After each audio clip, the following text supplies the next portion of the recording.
at the moment. But you wait till you get to August. I think you will find it's very, very different as our campaign gets underway. And I told the Herald exactly the same. Now, during the referendum itself, the record, I mean, in one case, a guy called Brown, not Gordon, he wrote, is Tom Brown, an ex-journalist, very famous journalist in Scotland, wrote a big article for the record saying, you know, I'm a grandpa, this is all about my grandchildren, that's why I'm voting no. Now, the record phoned me up and said, you're a grandpa, would you like the right of reply?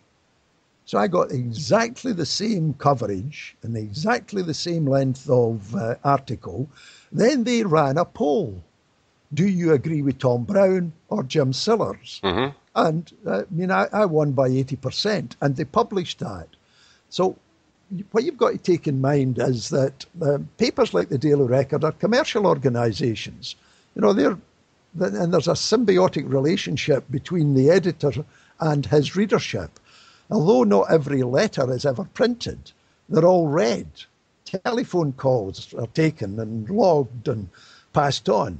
So they begin to understand that, you know, this is our market out there is actually changing. And if you remember, on the day of the referendum, the record didn't come out for yes or no. And that was the same with the Sun.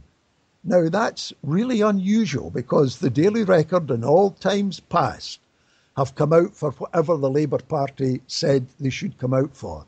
So we actually had, when I say we, I'm talking about the campaign, readers' letters and things like that.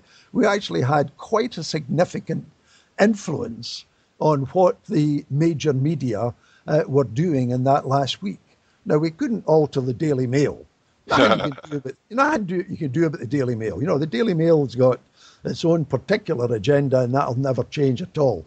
But what I call the sort of indigenous Scottish papers, like, you know, the Record and the Herald and that, they're a different ballgame. So we shouldn't really, you know, just give up on them and assume we can't influence. We actually can influence, and the influence will come through the tenor and depth of the campaign and how much it digs into Scottish society. But I think the BBC was interesting in all of this as well. I agree with what you're saying about some of the media can be changed and some of it can't. You know, also the Murdoch media has its own agenda and they're going to print basically right-wing stuff whenever they can. But the BBC, as part of its charter, as part of its raison d'etre, if you like, is to sort of create the unified British state. That was part of their founding ideals. So, I mean, I don't think we're ever going to be able to change that. There's been talk about further devolution of broadcasting. Do you think that would help, or do you think it would still be the same again? I think it would help, but I don't think it'll happen for the very reason that you've just pointed out. Its function is not to respond to Scottish opinion. Its function is to preserve the British state. I mean, it's part of the British state setup. And that has to be understood. I think in the past we all tended to believe that BBC was this sort of nice, friendly, neutral institution really concerned with truth and things like that. I mean, what happened during the referendum, it became very clear that the BBC, like other institutions of the British state, had a function, and that was to keep the British state together. And that'll not change. No, actually, one of the facts that I love repeating as much as possible on this show is, the name escapes me for the moment, but Lord something or other, the guy that was given the job of founding the BBC, wrote in his... Lord Reith, sorry. Yeah. Wrote in his diary that the government know that they can trust us not to be impartial on the major issues. Specifically, he was talking about a strike that was going on at the time, but I think nothing much has changed over the years. No, that's right. I mean... in a sense, they can't help it because that's their function, is to be part of the guardians of the British state. Now, very interesting at the moment where Tony Hall, the Director General, in the statement earlier this week was talking about the BBC doing more overseas in overseas languages, you know, Korean for North Koreans and Arabic and all the rest of it. And what he actually said was, this is about soft power. Now, soft power is a state concern. You know, when do we use hard power and when can we use soft power? And it was a real giveaway, in my view, when Hall was talking about the BBC being an instrument of UK soft power in the world. That's not their function, but it's not the function they claim it is to be, but that's the real function. It's part of the British setup. BBC World Service used to be paid for directly by the Foreign Office. Yeah, that's right. I mean, it's part of the British effort in the world. Yeah. I mean, I think we were, when I was a boy and all the rest of it, I think we were all taken in by the argument about the BBC was a voice you could rely on for its neutrality and its independence. Well, we found out that entirely differently during the referendum. It most certainly wasn't. No. I mean, if you take one episode, which I think was really indicative, the health correspondent, I think in the last week, came on with this blistering whistleblower information of a £400 million gap in the National Health Service. She apparently had sat on it for a month, and then out it came in the last week. And Gordon Brown went on the radio in the morning at Good Morning Scotland at 10 o'clock, 11 o'clock, 12 o'clock, 1 o'clock. Gordon was blasting out. Now, the normal procedure, if something like that comes into the hands of a journalist, is to confront the minister responsible and say, this is what a whistleblower says. Can I have your response? Is this true or not true? But she didn't go to Alec Neil, the health minister.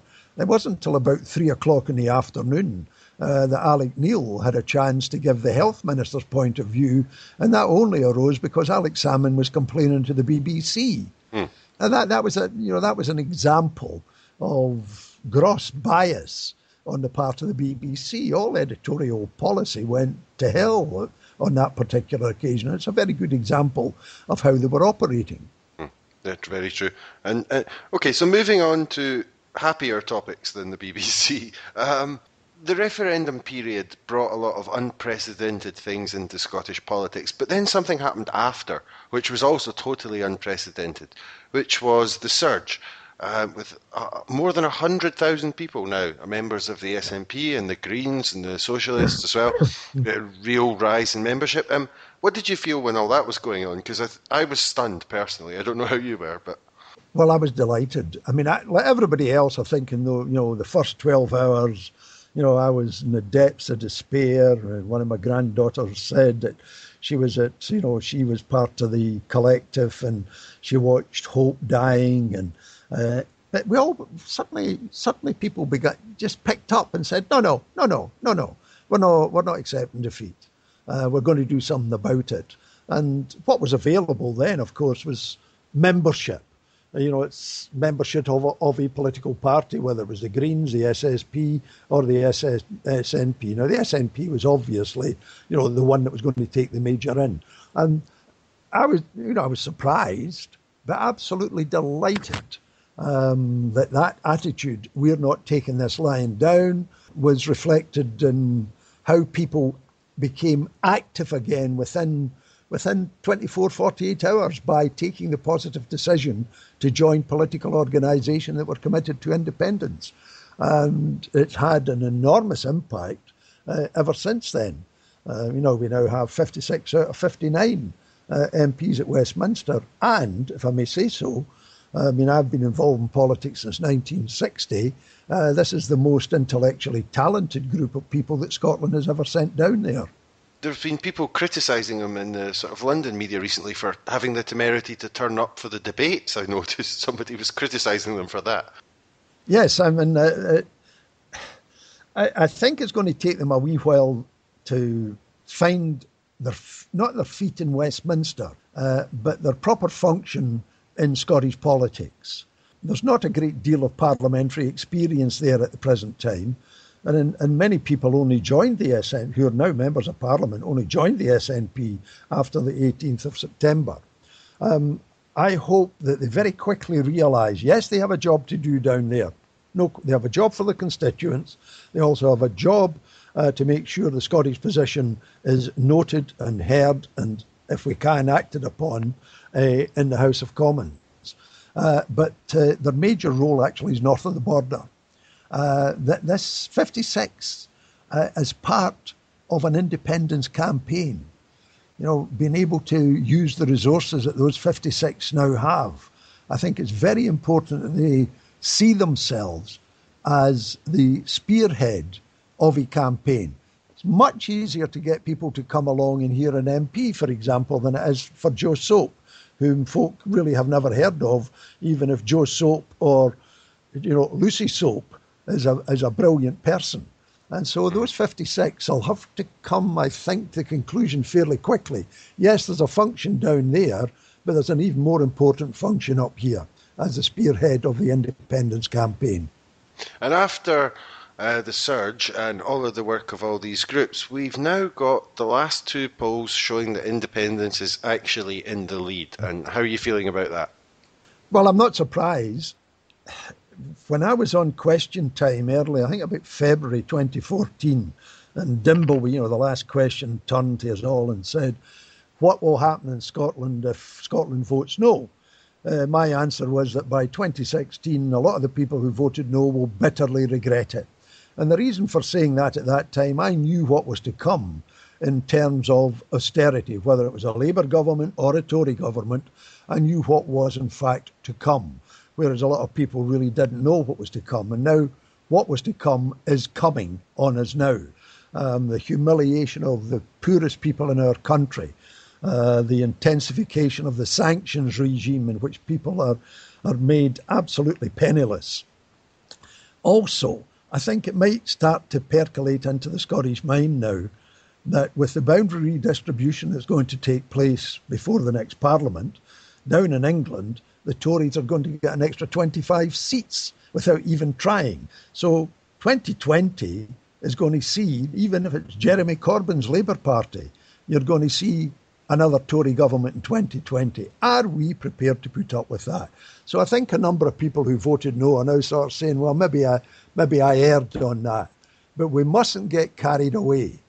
We have to get the opinion polls up to 60+% over a 69-month period, sustained, so that you're actually getting a rock-hard 60% for independence before we have a referendum. And that was going to be my next question. When do you think a second independence referendum would be a wise thing to do? Probably about 2017. I think by then, provided that we've campaigned, we've restarted the campaign for independence.